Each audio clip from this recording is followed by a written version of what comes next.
तार तेज प्रातः मुरली। मीठे बच्चे, पवित्र रहने की कसम लेना ही सच्चा रक्षाबंधन है। बाप कल्प में एक ही बार राखी तुम बच्चों को बांधते हैं। आज का प्रश्न है, पवित्रता की प्रतिज्ञा करने वालों को भी योग में रहने का इशारा क्यों मिलता है? उत्तर है, क्योंकि योग की शक्ति से ही वायुमंडल को शांत बना सकते हो। सारी दुनिया को शांति का वर्षा देने का उपाय ही योग है। तुम बाप को याद करते हो विश्व में शांति फैलाने के लिए। जितना बाप को याद करेंगे उतना माया का असर नहीं होगा। बाप का यही फरमान है, बच्चे अशरीरी भव। आज की मुरली से गीत बजा है, भैया मेरे राखी के बंधन को निभाना। ओम शांति। बेहद के बाप का बच्चों के प्रति फरमान है कि अशरीरी होकर अर्थात अपने को आत्मा निश्चय कर इन कर्मेंद्रियों से अपने को अलग रखो। ये शरीर डिपेंड करता ही है आत्मा के ऊपर। आत्मा अलग हो जाती है तो शरीर कोई काम की चीज़ नहीं रहता, जिसको फिर जलाया जाता है। जब आत्मा निकल जाती है तो जैसे मुर्दा किचड़ा हो जाता है। किचड़ा होता है तो कहते हैं कि इस किचड़े को जला दो। आत्मा बगैर ये शरीर काम का नहीं है। तो अहम आत्मा इमॉर्टल है। ये शरीर तो पार्ट बजाने के लिए मिलता है। ये विनाशी है। आत्मा निकल जाती है तो ये शरीर कोई काम का नहीं रहता, बदबू हो जाती है। शरीर के बगैर आत्मा साइलेंस रहती है। बाप समझाते हैं कि तुम्हारी आत्मा का स्वधर्म है साइलेंस। तुम जानते हो हम आत्मा वास्तव में परमधाम की रहने वाली हैं। परमपिता परमात्मा भी वहाँ रहते हैं। जब कोई दुख होता है तो बाप को याद करते हैं, मुझे इस दुख से छुड़ाओ। आत्मा ही सुख दुख में आती है। बहुत सन्यासी आद हैं जो कहते हैं आत्मा निर्लेप है, परंतु नहीं, आत्मा में ही खाद पड़ती है। सच्चे सोने में सिल्वर पड़ती है तो सोना 24 कैरेट से 22 कैरेट बन जाता है। सच्चे सोने में खाद डाल देते हैं तो जेवर मुलम्मे का हो जाता है। आत्मा ही मुख्य है। आत्माओं का बाप है परमपिता परमात्मा। वही आकर इस समय बच्चों को शरीर का भान छोड़ दो, मैं आत्मा हूँ, बाप के पास जाता हूँ। हम हैं पांडव। पांडवों का प्लान यह है कि पहले यादव यूरोपवासी फिर कौरव और ये है पांडव। बरोबर महाभारी लड़ाई लगी और फिर जय जयकार हो गया। ये राजयोग है ही नई दुनिया स्वर्ग के लिए। पांडवों की जय जयकार हुई और सब खल्लास हो गए। जय जयकार होती ही है। सतयुग में राखी का त्यौहार भारतवासी मनाते हैं, राखी बांधते हैं। अभी ये बच्चे जानते हैं कि राखी एक ही बार बांधते हैं, जो फिर हम 21 जन्म पवित्र रहे। तो जरूर कलयुग अंत में राखी बांधने वाला चाहिए। राखी कौन आकर बांधते हैं, कौन प्रतिज्ञा कराते हैं? स्वयं बाप और जो उनके वंशावली ब्राह्मण हैं। सच्चे सच्चे ब्राह्मण तुम हो। ब्राह्मण ही राखी बांधते हैं। बहन भाई को बांधे ये भी झूठी बनावट है। बुजुर्ग लोग जानते हैं आगे ब्राह्मण ही आकर धागे की राखी बांधते थे। वह कोई ऐसे नहीं कहते कि तुमको पवित्र रहना है। पवित्रता को वह जानते ही नहीं। तो ये राखी उत्सव जरूर संगम पर हुआ है। कितना वर्ष हुआ? 5000 वर्ष। संगम पर बाप ने राखी बांधी। फिर हम सतयुग त्रेता अंत तक पवित्र रहे। फिर भक्ति मार्ग में ये राखी त्योहार शुरू हो गया। कहते हैं ये उत्सव परंपरा से मनाते आए हैं, परंतु ऐसे तो है नहीं। 5000 वर्ष में हम एक ही बार राखी बांधते हैं। जब द्वापर से पतित बनते हैं तो वर्ष वर्ष राखी बांधते हैं, क्योंकि आप पवित्र बनते हैं। जैसे वर्ष वर्ष रावण को भी जलाते हैं, वैसे वर्ष वर्ष राखी भी बांधते हैं। वास्तव में इनका अर्थधर्म तुम समझते हो। बाप आकर कहते हैं, बच्चे प्रतिज्ञा करो, राखी बांधने से कुछ नहीं होता। ये तो कसम उठाया जाता है कि बाबा हम अभी पवित्र रहेंगे। तो ड्रामा में इन उत्सवों की नूंद है। सतयुग त्रेता में राखी बांधने की दरकार नहीं रहती है। वह है ही बाइसलेस वर्ल्ड। इस समय अपनी ही चढ़ती कला फिर तो उतरना होता हो। हम फिर सतोप्रधान देवता बनेंगे। ब्राह्मण कहते हैं हम सभी ईश्वर की संतान हैं। फिर देवता बनते हैं। बनाने वाला है परमपिता परमात्मा। मनुष्य देवता निराकार परमपिता परमात्मा बनाते हैं, मनुष्य नहीं बना सकते। उन्होंने मनुष्य का नाम डाल दिया है। श्री कृष्ण को भी द्वापर में ले गए। तुम पतित से पावन कलयुग अंत में बनते हो, फिर सतयुग आना है। अगर द्वापर में आए तो फिर कलयुग का नाम हो जाना चाहिए। ये रॉन्ग बात है। जब रॉन्ग हो तब तो बाप आकर राइट बनाए ना। अभी सब झूठे हैं, झूठी माया झूठी काया। बाप आकर बच्चों को सच्चा बनाते हैं। सतयुग त्रेता में कभी झूठ बोलते ही नहीं हैं। यहाँ तो पाप करते झूठ बोलते रहते हैं। पाप आत्माओं को पूर्ण आत्मा तो बाप ही बनाएंगे। जैसे दीपमाला पर सारे वर्ष का हिसाब किताब चुकतू करते हैं ना। तुम्हारा फिर आधा कल्प का तो पापों को खाता है, वह भस्म होता है। पूर्ण का खाता तुम जमा करते जाते हो। यहाँ ही जमा करेंगे तब 21 जन्म का फल मिलेगा। बाप को याद करने से ही विक्रम विनाश होंगे। नया कोई पाप नहीं करना है, पुराना खाता खल्लास करना है। बाप को बतलाते हैं कि बाबा हमसे ये पाप हुआ है, अच्छा आधा माफ़ है। इस जीवन में भी छोटेपन में भी पाप किया है तो वह बतलाने से आधा दंड कट जाएगा। बाकी आधा के लिए फिर भी मेहनत करनी पड़ेगी।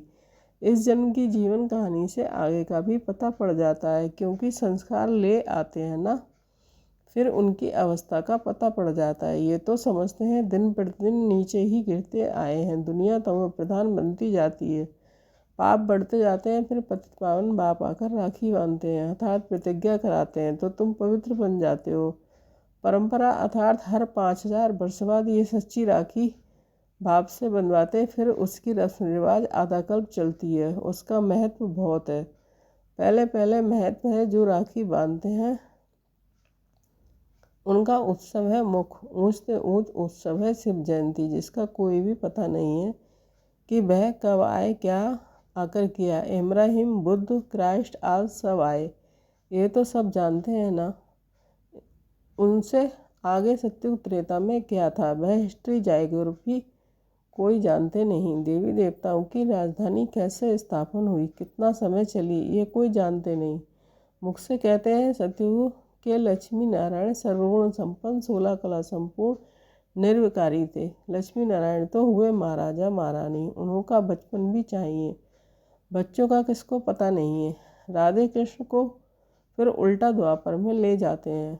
यह मनुष्य की अपनी कल्पना है। सतयुग की आयु भी लाखों वर्ष लिख दी है, इतनी ही होनी नहीं चाहिए। खुद भी कहते हैं कि 3000 वर्ष बिफोर क्राइस्ट बरोबर देवी देवताओं का राज था, तो फिर सतयुग को इतने वर्ष क्यों देते हैं। सहज बात है ना, परंतु माया पत्थर बुद्धि बना देती है, जो बिल्कुल ही भूल जाते हैं कि हम देवी देवता थे। नंबर 1 ही जब नारायण बनता तो उनको ये ज्ञान नहीं होता, पर्याय ज्ञान लोप हो जाता है। बाप कहते हैं कि अभी तुमको ज्ञान देता हूँ मनुष्य देवता बनाने का। देवता बन गए फिर क्या सिखलाएंगे, दरकार ही नहीं है। राखी का उत्सव भी तुम जानते हो। ये सब उत्सव वर्ष वर्ष होते हैं। कुंभ का मेला, सागर नदी का मेला भी बड़ा भारी लगता है। सागर में ब्रह्मपुत्र नदी का मेला मशहूर है। सागर तो बाप है, उनसे पहले ये ब्रह्मपुत्र निकली, फिर वृद्धि होती जाती है। सागर और ब्रह्मपुत्र का मेला देखने में आता है। वहाँ फिर है नदियों का मेला, इसमें भी साफ पानी और मैला पानी दिखाई पड़ता है। वहाँ भी हर वर्ष मेला लगता है। वर्ष वर्ष जाकर पतित से पावन बनने स्नान करते हैं। अभी तुम संगम युग पर हो, बरोबर इस समय तुम ज्ञान सागर से आकर मिले हो। यह है संगम का सुहावना समय, जबकि आत्माओं का परमपिता परमात्मा से मिलन होता है। तुम बच्चे जानते हो कि जो भी पर्व मनाते हैं वह सब अभी के हैं। आज रक्षाबंधन, बाबा थोड़ी राखी भी ले आए हैं। अब बाबा पूछते हैं कुछ को शिव बाबा से राखी बंधवानी है, वह हाथ उठावे। पहले 2-4 ने हाथ उठाया, फिर बाबा ने शिव बाबा से जिनको राखी बंधवानी है तो वो हाथ उठावे, तो मेजॉरिटी ने हाथ उठाया। बाप दादा बोले क्या तुम सब पावन नहीं बने हो जो राखी बंधवाते हो। फिर मम्मा से बाप दादा ने पूछा तो मम्मा बोली राखी तो बांधी ही हुई है। देखो बाबा ने बच्चों की परीक्षा ली तो सब फेल हो गए। मम्मा ने ठीक कहा, तुम तो पवित्र हो ही, बाकी ज्ञान की धारणा पर मदार है। खजाना तो मिलता ही रहेगा, जब तक जीते हो तब तक खजाना इकट्ठा करते रहो। पवित्र तो तुम हो, परंतु याद में रहने से तुम वायुमंडल को शांत बनाते हो, सारी दुनिया को शांत का वर्षा दे रहे हो। पवित्रता की ही प्रतिज्ञा की जाती है। बाप को याद करते हो शांति फैलाने के लिए। ये भी तुम जानते हो कि जितना बाप को याद करेंगे माया का असर नहीं होगा। माया के तूफान भी आते हैं ना। बाप तुम बच्चों को पढ़ाकर तीर्थकालदर्शी बना रहे हैं। ड्रामा के आदि मध्य अंत को तुम जानते हो। तुम्हारा ये भूलना भी ड्रामा में है, इसलिए फिर से मुझे आना पड़ता है तुम बच्चों को राजयोग सिखलाने। सिर्फ जयंती मनाते हैं परंतु अर्थ नहीं समझते हैं। बाबा ने राखी लाई थी क्योंकि एक बच्चा नया आया था। ये पान का बीड़ा उठाना होता है। बाबा हम राखी बनवाते हैं, हम पवित्र बन क्यों नहीं? बेहद के बाप से वर्षा लेंगे क्योंकि इसमें पवित्रता है। फर्स्ट बेहद का बाप कहते हैं आधा कल्प तुमने विषय गटर में बहुत गोते खाए हैं, ये है ही कुंभी पाग नरक। 63 जन्म गोते खाए हैं, तब प्रतिज्ञा करो बाबा हम भी पवित्र दुनिया में चल सुख का वर्षा लूँगा, परंतु हिम्मत नहीं देखते हैं। यह है ज्ञान मानसरोवर, इसमें ज्ञान स्नान करने से मनुष्य स्वर्ग की परी बन जाते हैं। भारतवासी लक्ष्मी नारायण आदि के मंदिर बनाते हैं, परंतु उनको पता थोड़ी है कि वे कब आए थे। ये हुई अंधश्रद्धा। तुम बच्चों को अब बाप ने आप समान मास्टर ज्ञान सागर बनाया है। जैसे बैरिस्टर पढ़कर आप समान बनाते हैं, फिर नंबरवार पुरुषार्थ अनुसार पास होते हैं। ये भी पढ़ाई है। एम ऑब्जेक्ट क्लियर लिखा हुआ है, शिव बाबा का चित्र भी है, परंतु समझते कुछ भी नहीं है। गाते हैं पतित पावन सीताराम। ये है ही रावण संप्रदाय। इसलिए बाप कहते हैं अपनी शकल देखो 16 कला संपूर्ण निर्विकारी हो। अपने को आत्मा निश्चय करते हो। तुम्हारी आत्मा का बाप कौन है उनको नहीं जानते तो तुम नास्तिक ठहरे। फिर नास्तिक लक्ष्मी को कैसे भरेंगे? तुम जानते हो बरोबर हम बंदर संप्रदाय थे, अब हम श्री नारायण को बनने लायक बनते हैं। बाप कहते हैं कि मैं तुमको माया रावण के राज से लिबरेट करने आया हूँ। फिर रावण का बुत कभी जलाएंगे ही नहीं। ये समझने की बातें हैं। जितना पुरुषार्थ करेंगे उतना अच्छा वर्षा पाएंगे। बाप बता सकते हैं कि तुम इस समय का पुरुषार्थ अनुसार क्या बनेंगे। आजकल मनुष्यों की मौत तो बड़ी चीप सस्ती है। वहाँ तो समय पर आयु पूरी हुई झट मालूम पड़ेगा हमको ये चोला छोड़ दूसरा नया लेना है। नई नई आत्माएं आती हैं तो पहले उन्हों की महिमा होती है, फिर कम हो जाती है। सतो रजो तमो से हर एक के पास करना पड़ता है। बाबा आकर सतो प्रधान बनाते हैं। ये भी वंडर है। इतनी करोड़ आत्माओं को अपना अविनाशी पार्ट मिला हुआ है जो कभी विनाश नहीं हो सकता। आत्मा इतनी छोटी सी बिंदी है, इसमें सारा अविनाशी पार्ट भरा हुआ है। इसको कुदरत कहा जाता है। नया कोई इन बातों को समझ ना सके, बड़ी गुहा बातें हैं। शिव का रूप तो यही दिखाते हैं ना कि अगर हम इनका रूप बदला दें तो कहें कि इनकी तो दुनिया की न्यारी बातें हैं। नई दुनिया के लिए नई बातें अब तुम सुनते हो, फिर कल बाद भी तुम ही आकर सुनेंगे।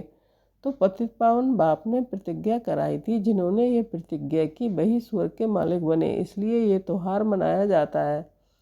सच्चे सच्चे ब्राह्मण तुम हो। सरस्वती ब्राह्मणी ऊंची गाई जाती है। मीठे मीठे शिकीले बच्चों के प्रति माता पिता बाप दादा का याद प्यार। गुड मॉर्निंग रूहानी बाप की रूहानी बच्चों को नमस्ते। हम सब रूहानी बच्चों के रूहानी माता पिता बाप दादा को याद प्यार। गुड मॉर्निंग, नमस्ते नमस्ते, शुक्रिया बाबा शुक्रिया।